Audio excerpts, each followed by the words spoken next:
getting enlightened is the highest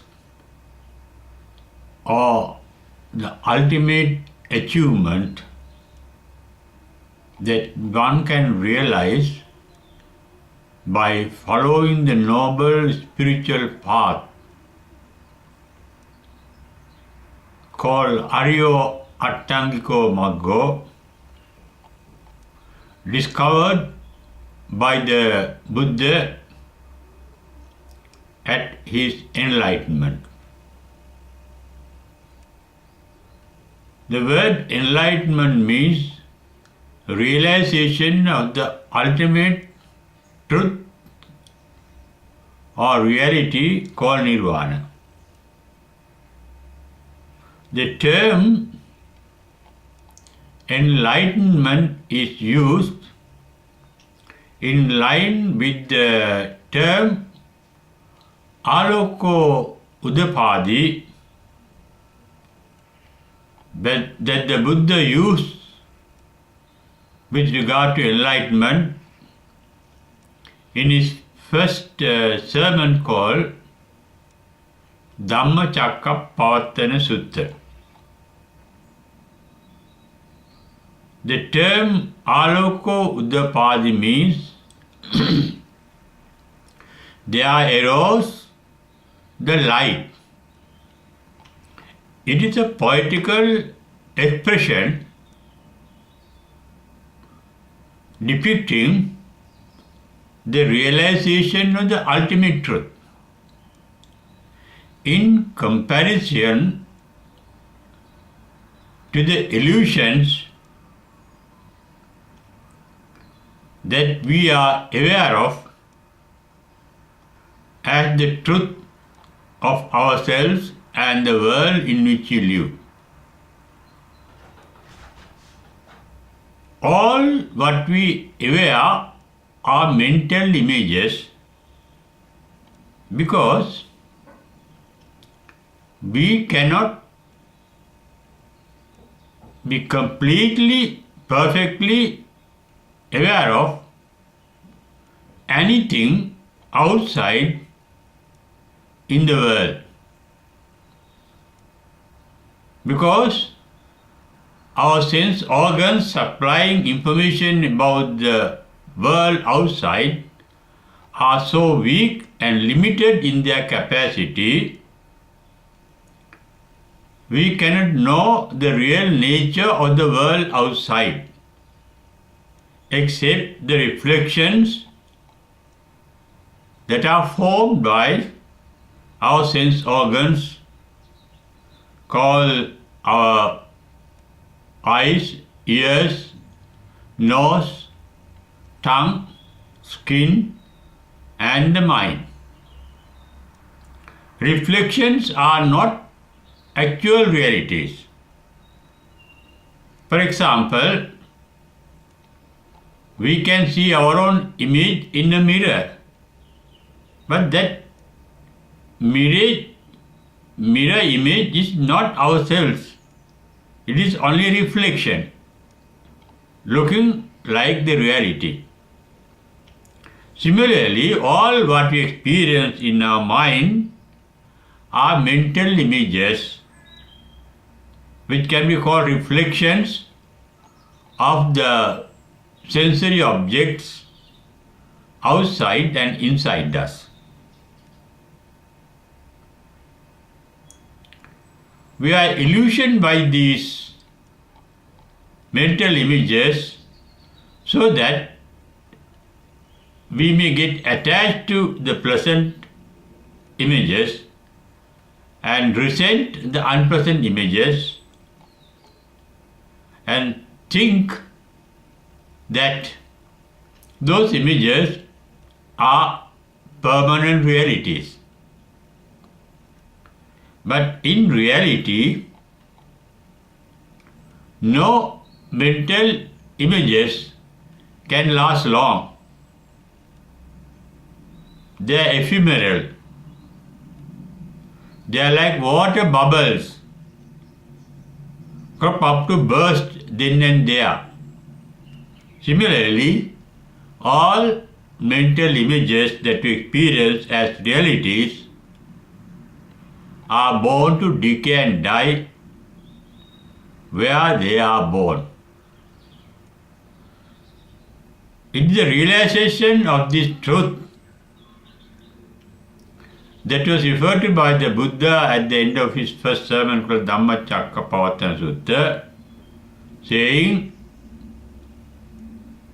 Atmato kondanyassa virajang vitamalan dhammacakkum udapadi. Meaning that there arose in the ascetic kondanya, the eye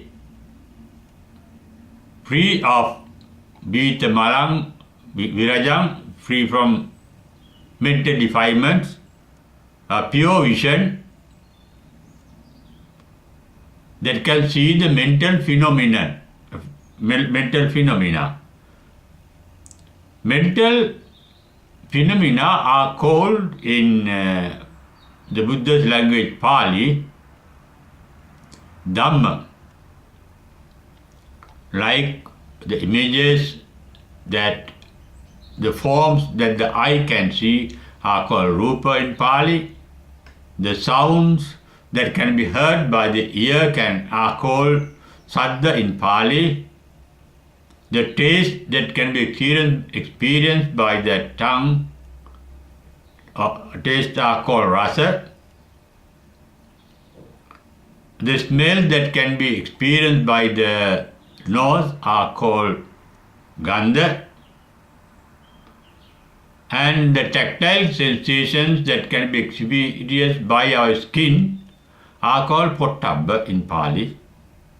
And the mental images of those experiences that are formed in our mind are called Dhamma.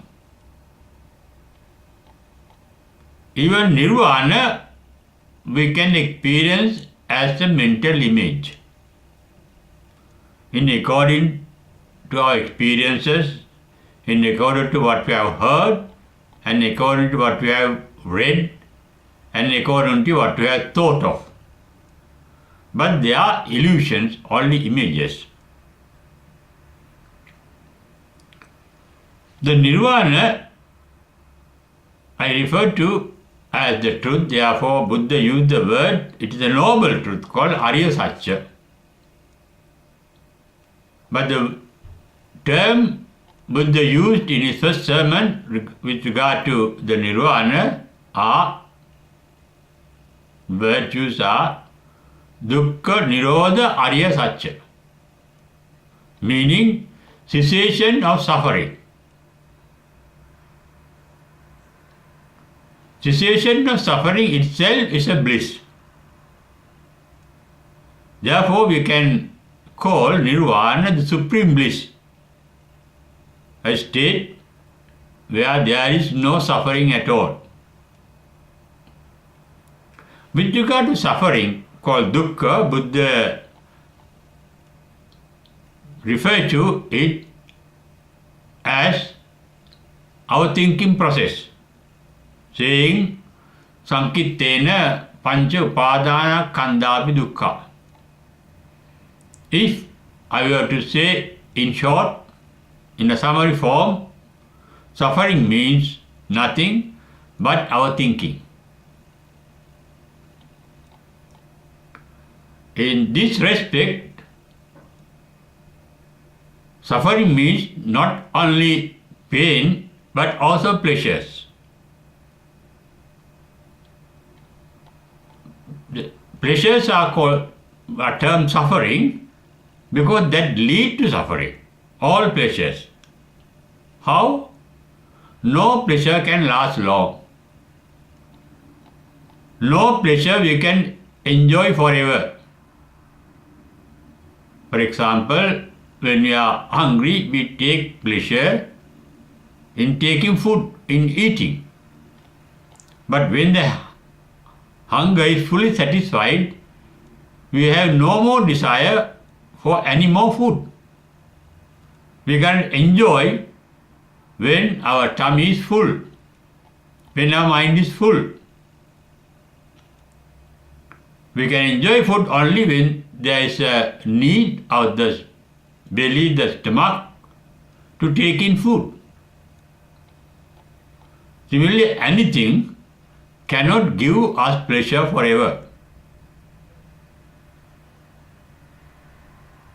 Another reason for non-availability of permanent pleasure is everything in this world is born to decay and die. Whatever that is generated is subject to degeneration and extermination. When pleasant things are there, we may be pleased and we may feel happy. When they vanish, we may feel unhappy. Therefore, taking pleasure in the pleasant objects ultimately lead to unhappiness. Therefore, Buddha referred to both pain and pleasure as form of suffering. That suffering is caused not by the things themselves that are pleasant and unpleasant, but the suffering is based on our attachment to the pleasant things and our resentment of the unpleasant things. Attachment means a form of thought. I want to have it, I want it to continue, I want to possess it. Those are thought forms. That is attachment that appear, that get manifested as a thought form. When something is unpleasant, we want to get rid of them. I don't want it. I want to get rid of it. I like it to vanish. Those are thought forms. Thought forms lead to suffering in another sense. Because thought form thinking is based on the mental energy that we use for thinking. By using mental energy, we think, and by exhausting mental energy, we burn our mind. The mind gets heated.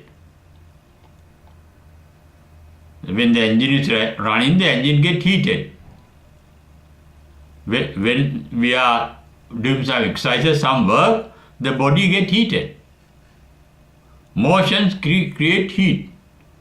For example, the food in the microwave oven gets heated not by fire but by motion of all the minor little molecules in the food. Motion leads to heating. Similarly, motion of the mind. Thinking is a motion of the mind. It's a movement.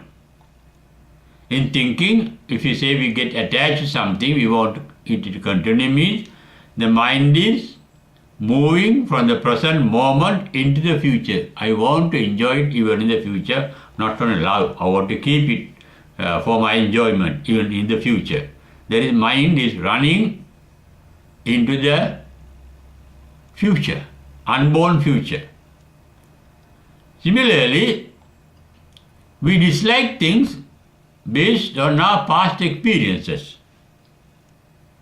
That is why it is once bitten, twice shy. Past experiences are prejudices.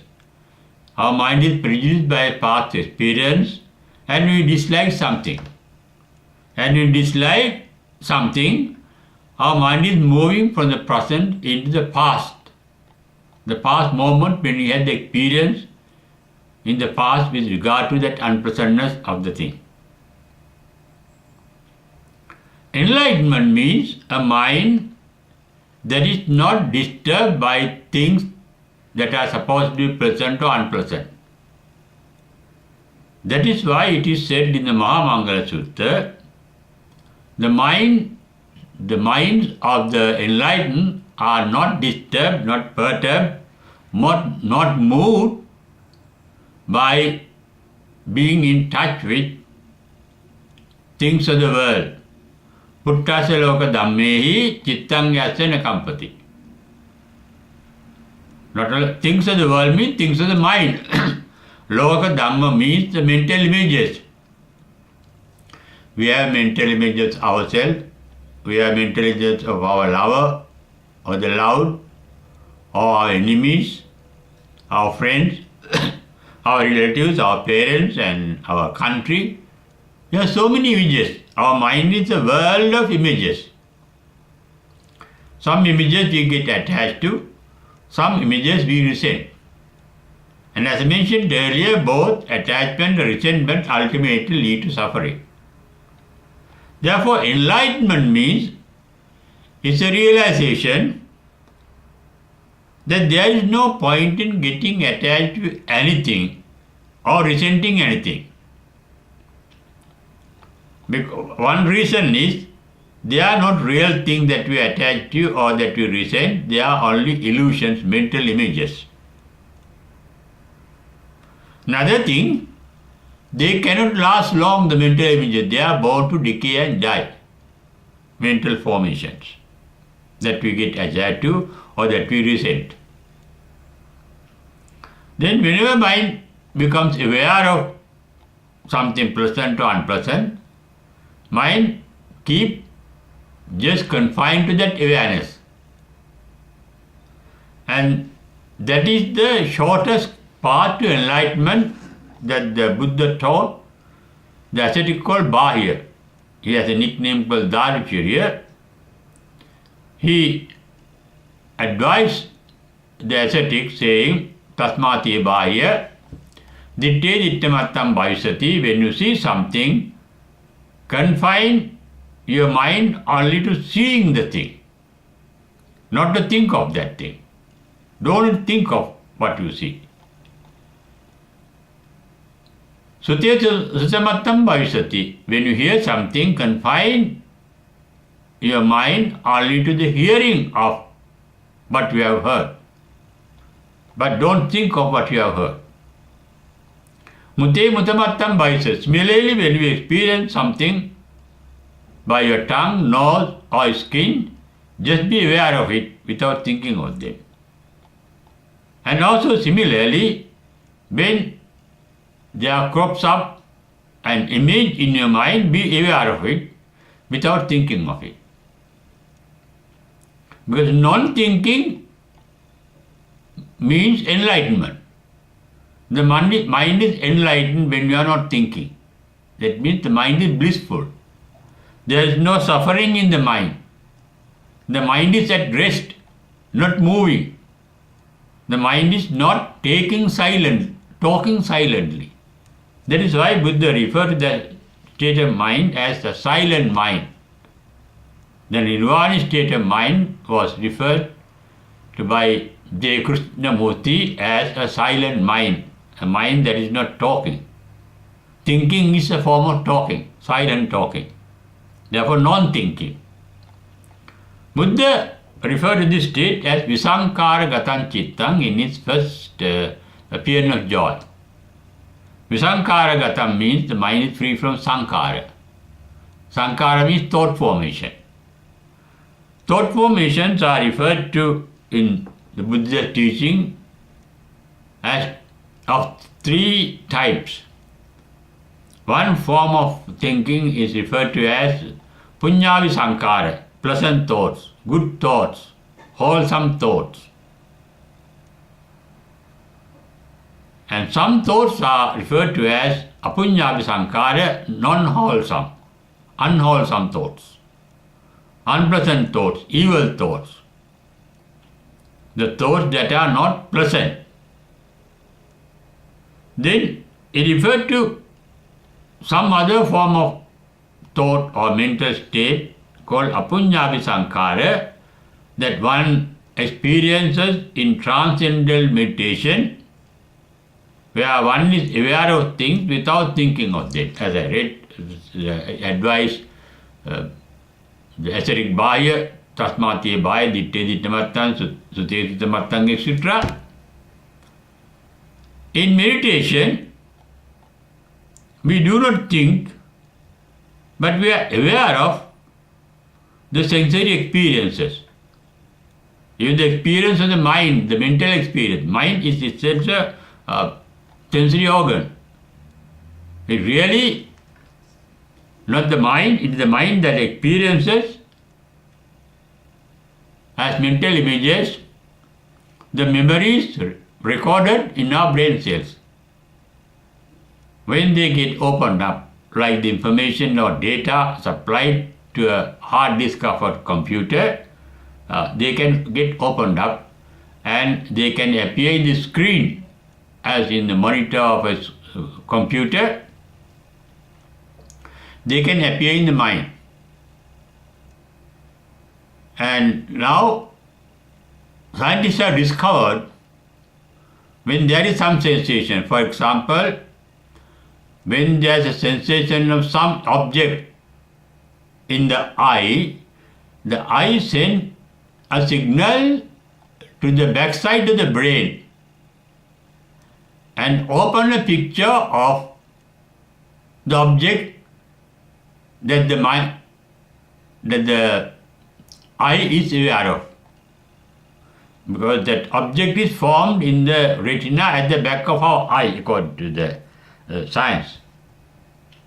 And through nerve wires, that reflection is transferred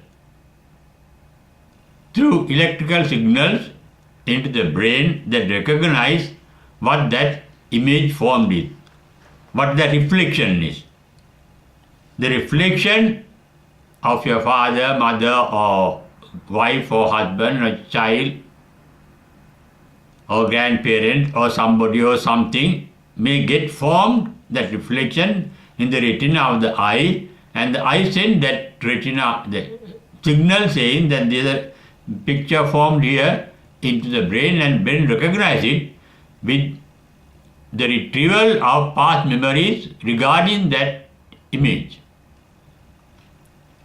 We can recognize somebody as our father or mother in according to the past memories of the mother or father, or somebody else according to the past memories of the particular person. What happened at the enlightenment of the Buddha, according to his description in the first sermon called Dhammacakkappavattana Sutra, he realized at the enlightenment a mental phenomenon that he had never heard of before, a new state. Pubbesu anusutesu jammesu chakkung udapadi. They are arose the eye, that means they are the insight. They are arose the eye means at that stage of enlightenment there is no self. The idea of self has vanished. We have become part and parcel of the universe, the nature. And there is the awareness, impartial, impersonal awareness or insight called Chakkung Udapadi by the Buddha with regard to the enlightenment. Not only the eye, there arose the knowledge called Jnanang Udapadi, arose. Panya Udapadi, they are arose along with it. They are not one after the other, they are the facet of the same phenomenon called enlightenment, seeing Panya Udapadi, that is the realization, the truth of the thing that are seen. Normally, what we experience are anicca, dukkha, anatta, the triple nature of the thing that we experience. They are dynamic, they are active, they are creative. Dynamic means they are changing. That change is called dukkha, transformation. And because of this constant transformation of mental images, nothing can retain a permanent identity. And that is called anattata. Anicchata, dukkhata, anattata. Anitta really means the universal energy in action. Energy is always in action. Energy is dynamism. Energy is not a permanent thing, but an active thing, an activity. Universal activity. The entire universe is expanding now, according to scientists. And the same universe might contract later and turn into a black hole later. But all those are activities. All the celestial bodies, planets, stars, suns, moons, they all are moving in the space. But nirvana, it's a state, a boundless space, an empty space. Therefore, the nirvana is referred to as sunyata, emptiness of the mind. Empty mind means mind free from thinking and feeling. Because our mind is occupied by our own thoughts, and thoughts are always associated with feelings of like, dislikes, or ignorance, or neutrality. When there is no thinking, the mind is empty. That means there are no mental images. The mind free from mental images is an empty mind. That empty mind has no boundaries. Boundless emptiness is called nirvana.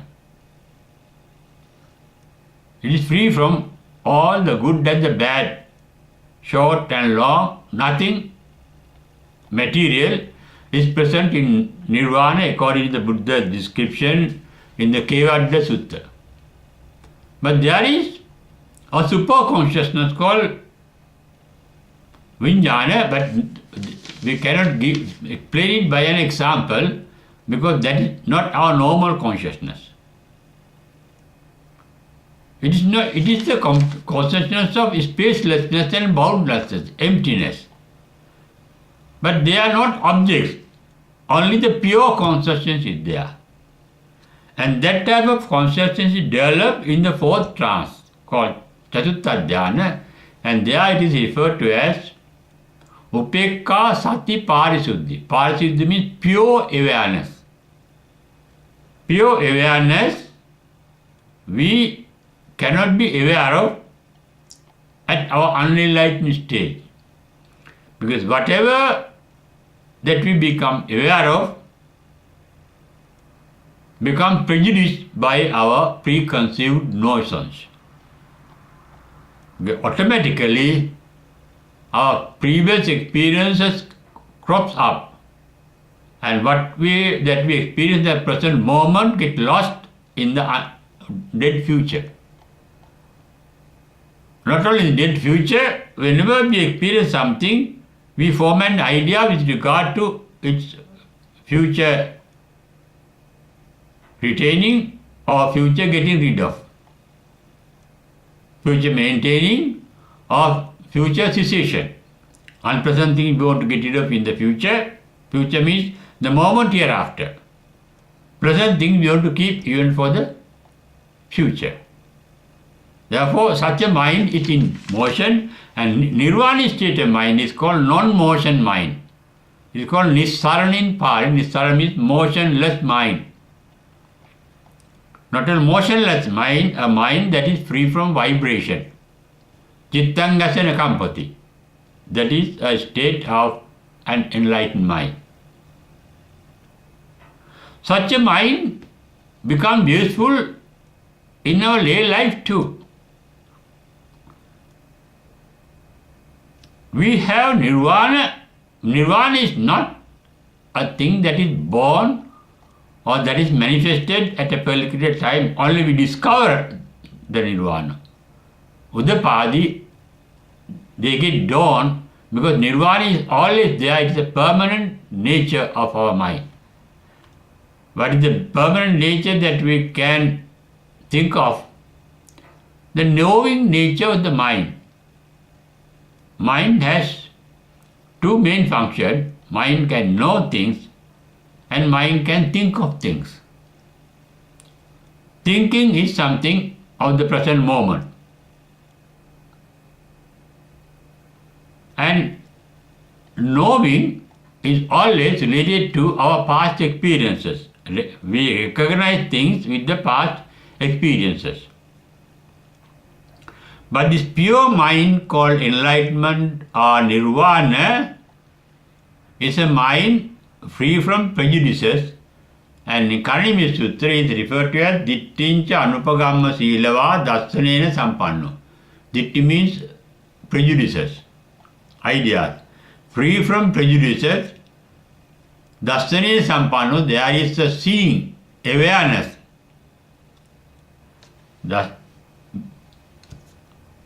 Dittincha Anupagama Silva Dassanena Sampanno. Kamesu Vinaya Gedam. The mind is not immersed in any attachment or resentment. Calm means the capacity for attachment or resentment. Free from likes and dislikes. Kamesu Vinaya Gedam. Naijatu Gabbaseyam Punaretiti. That mind is free from the consciousness. That consciousness means relinking consciousness called Patisandhi Vijnana. Awareness is there without the power for rebirth. And there is referred to in the Ratan Sutra, Kinam Puranam, all prejudices, Purana means all prejudices are vanished. Kinam Puranam, Navannati Sambhavam, those prejudices can never recur, no recurrence of past prejudices. Kinam Puranam, Navannati Sambhavam, Viratta Chitta Ayatike Bhavasmin. And such a mind is not born in another life. When we die, the last thought comes to an end, and the coming cessation of the thought process at the parinirvana is called parinibbana. Complete cessation of the thinking process. Until that stage, the brain is there, the memory cells are there, and they have the capacity for the enlightened one to reopen the former mental images, but he is not guided by the mental images with prejudices. He can see things as they really are. That is why Buddha said that the beauty called Mahagandhi at his time was proposed to him for marriage, and Buddha said, Buddha's words, Mutta Karesa Punna. Mutta Karesa Punna means these a heap of dirt, a heap of unpleasant things, excreta, urine, and so on, all unpleasant things. Mutta Karesa Punna. It is a dustbin filled with dirt, unpleasant things, and I won't touch that body even with my feet. That is what it is. Padapi na sampasatun ichi. I don't want to touch it, this beautiful queen, that body of that, I don't want to touch it even by my feet. And in what this happens in the Mahagandhya Sutta that we find in the Sutta Nipata. In the Vakkali Sutta of the Samyutta Nikaya, Buddha was talking to the monk called Vakkali, who was really excited by the beauty of the Buddha's body. Buddha referred to his body saying, Kinte mina puti khayena. What is the use of this dirty body, full of dirt, full of dirty things? What is the use of looking at it? That is not the Buddha. To see Buddha, you have to get enlightened. Enlightenment means seeing the reality of things as they are. That is called Yatha Bhuta Jnana Darsana. We do not see the things as they are. We are illusioned by the mental images formed in our mind with our past prejudices and experiences recorded in the brain cells. This shows Nirvana, what that is realized by enlightenment, is beyond our normal mind, beyond our brain, beyond the memory cells. There is a pure awareness. Unenlightened mind becomes aware of things prejudiced by previous experiences. But the enlightened mind is free from all the previous prejudices. And there is an empty space, empty mind. It calls sunyata. No content of the mind is available when one realizes nirvana at that time of realization of nirvana. We live in a three-dimensional world of length, breadth and height. Those dimensions are not available in the nirvana. It is a non-dimensional state of mind, and that is called Anantam Sabbato Pavang in the Kevada Sutta. Anantam means boundless, infinite. And it is also free from the time dimension introduced into modern science by Albert Einstein. It is a timeless mind. Akaliko, that is the word used by the Buddha to describe the state of nirvana realized by enlightenment. The word enlightenment means seeing things as they are. That means we are illusioned by mental images formed in the darkness. We just, our sense organs touch things by their sense organs and form images. It's like saying seven or some born blind people. They each one touch the elephant and one person touch the leg and say it is like a mortar, wangidi. Some touch the body and say it like a wall. Some touch the ear and he said the elephant is like a winnowing pan and so on. But nobody knew the exact reality of things as they are. We are blind, our normal mind is blind, and the blindness vanishes at the enlightenment, and the vanishing of our normal blindness of the reality, blindness to the reality is called Chakkumudapadi. And the awareness that crops up on the reality is called Jnanamudapadi. And the capacity to see the difference between the real and unreal is called Jnanamudapadi. And the realization of nirvana is called Vijjauddhapadi, the technique or the method of enlightenment, and the real enlightenment is called Alokoddhapadi. That is, the word itself means enlightenment, coming to light, seeing the reality as they are. After enlightenment, they can see things as they are with their real nature. The main triple nature is called Anicca, Dukkha, Anatta. Aniccata, Dukkhata, Anattata.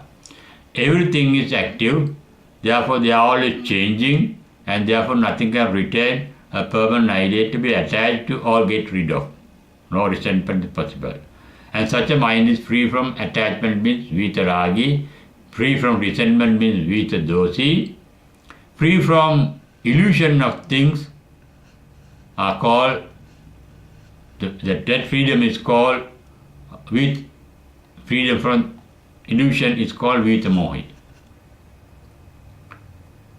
Buddhist meditation called vipassana is the insight into our own mind, insight into the mental images formed in our mind to find out their real nature. One fact of the real nature that the ascetic Kondanya realized by listening to the Buddha's first sermon is described by the Buddha as Yankincha Samudaya Dhamman Sabbantam Nirodhammanti. Every mental image in the mind is formed to decay and die. Therefore, there is no point in getting attached to mental images. We don't get attached to or resent things and beings, but only our images of them that our mind has formed. And our normal mind is filled with images. The enlightened mind is free from all mental images. The mental images are there in a dormant form in the brain cells, they can get them opened up, but at the trance called enlightenment, trance of enlightenment, the mind is free and vacant and empty, and that is called sunyata. We too can empty the mind from our feeling and thinking by following the Buddha's path to enlightenment called Vidassana, Bhavana, insight meditation. That insight ultimately leads to the insight of the eternal reality called Nirvana that is hidden in our own mind. The capacity to realize Nirvana is there inborn in every being. And it has been realized by oneself because your own Nirvana is within you. Nobody can show it to you. You yourself have to discover it. No Buddha can show it to you. That is why Buddha said in Dhammapada, Akkataro Tathagato. I always direct or show, I am always signing board, showing the direction, the path or the way to Nirvana. Tumme Kichang Atappan. You yourself have to exert yourself to realize it. And that realization will happen one day within you because we all have the capacity to be enlightened.